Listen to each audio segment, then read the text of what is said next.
मुंजीनंतर ते लवकरच तीर्थयात्रेला निघाले. पण वत्सल मातेच्या आग्रहास्तव ते 1 वर्ष करंज ग्रामातच राहिले. मातेला आणखी 2 सुपुत्रांची प्राप्ती झाल्यानंतर ते श्री क्षेत्र काशीला निघाले. प्रयाणकाली त्यांनी मातेला त्रैमूर्ती दत्त स्वरूपात दर्शन देऊन पूर्वावतारातील श्रीपाद श्रीवल्लभ आपणच असल्याचे दाखवून दिले. स्मरण करशील त्यावेळी मी तुला दर्शन देईन असे आश्वासन देऊन ते श्री क्षेत्र काशीला निघाले. वाशिम जिल्ह्यातील कारंजा, लाड या गावी देवी अंबाभवानी आणि देव माधव काळे यांच्या पोटी श्री गुरु नृसिंह सरस्वतींनी याचा जन्म झाला.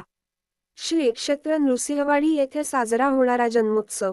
श्री क्षेत्र नृसिंहवाडी येथील दत्त मंदिरात हजारो भाविकांच्या उपस्थितीत दुपारी 12 वाजता श्री नृसिंह सरस्वती स्वामी महाराजांचा जन्मकाळ सोहळा मोठ्या उत्साहात संपन्न होतो. 7 दिवस चालू असलेल्या या जन्मोत्सव सोहळ्यात येथील दत्तदेव संस्थानचे वतीने अनेक धार्मिक कार्यक्रमांचे आयोजन केले जाते.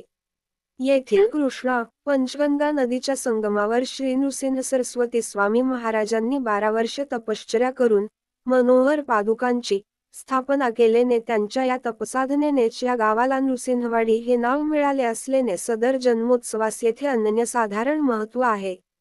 येथील दत्त मंदिरात पहाटे 5 वाजता काकड आरती व षोडशोपचार पूजा झाल्यावर श्री चरणावर अभिषेक करण्यात येतो. उत्सव काळात सुरू असलेल्या श्रीमद गुरुचरित्र पारायणाची आज सांगता करण्यात येते.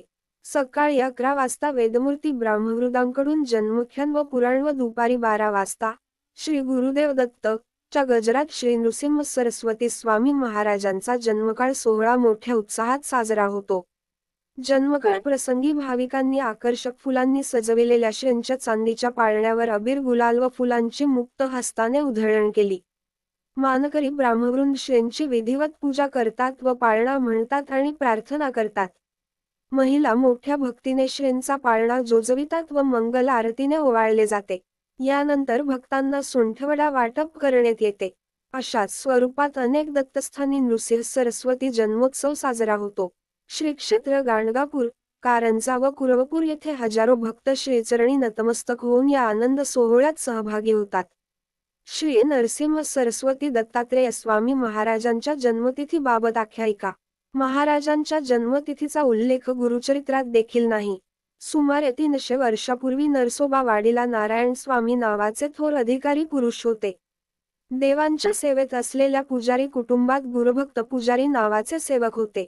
फार काही उद्योग व्यवसाय त्यांना जमला नाही, पण नारायण स्वामींच्या सहवासात बसून राहायचे. नरसिंह सरस्वती स्वामी महाराजांची त्यांच्यावर कृपादृष्टी होती. गुरुभक्त पुजाऱ्यांच्या घरी एक तळघर होतं. रोज संध्याकाळी देव त्यांच्या घरी दूध घ्यायला येत. स्वामी आलेले केवळ गुरुभक्त पुजारी आणि त्यांच्या मोठ्या सुनेला समजत असे. देवांना तळघरात दुधाचा नैवेद्य दाखवल्यावर धूपाचा सुगंध येई आणि महाराज तिथून अदृश्य होत. एकदा नारायण स्वामींनी गुरुभक्त पुजाऱ्यांना म्हटलं की रोज देव तुमच्या घरी दूध घ्यायला येतात, त्यांना त्यांची जन्मतिथी तरी विचारा. एकदा गुरुभक्त पुजाऱ्यांनी देवांना संध्याकाळी दूध घ्यायला आल्यावर त्यांची जन्मतिथी विचारली. देवांनी गुरुभक्तांना त्यांची जन्मतिथी सांगितली. पौष शुद्ध द्वितीया. गुरुभक्तांनी येऊन नारायण स्वामींना सर्व हकीकत सांगितली. नारायण स्वामी आनंदित झाले, पण जन्माचं साल कोणतं हे मात्र समजलं नाही. गुरुभक्त पुजारी ते विचारायचं विसरले. दुसऱ्या दिवशी संध्याकाळी देव घरी आल्यावर विचारू असा विचार करून गुरुभक्त घरी गेले, पण त्यानंतर देव गुरुभक्तांच्या घरी दूध घ्यायला यायचे बंद. ह्या गोष्टीचं खूप वाईट वाटलं. गुरुभक्त बुद्धीने थोडेसे मंद होते, पण देवाच्या कृपेने त्यांनी देवांच्या स्तुतीपर शेकडो पद स्तुतीपर श्लोक आरत्या रचल्या, ज्या आजही वाडी गंधर्वपूर कारंजा इथे नित्यक्रमात गायल्या जातात. देवांचा जो कृपाप्रसाद गुरुभक्त पुजाऱ्यांना लाभला तो अमूल्यच. पुढील भागात